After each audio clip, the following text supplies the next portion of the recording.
Hi everyone, in front of me I've got Honor Magic V2 and let me share with you how to allow unknown sources on this device.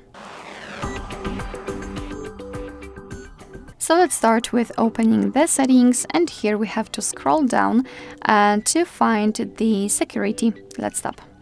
Now tap on more settings, which is at the bottom of the list, and tap on install apps from external sources. And as you can see here, we've got the list of apps which are allowed or not allowed to install anything, and of course we can change it. Just tap on the app and tap on the switcher, and after getting back you can see that in my case Chrome is right now allowed to install some content. Be aware that you're doing it on your own responsibility, because some third-party apps aren't verified by the developer, so you may put your data and actually whole device at risk. So really remember about that and choose the apps wisely. Of course you can also remove previously granted permissions the same way, just by tapping on the option and tapping on the switcher. And as you can see right now, the Chrome is not allowed to install anything.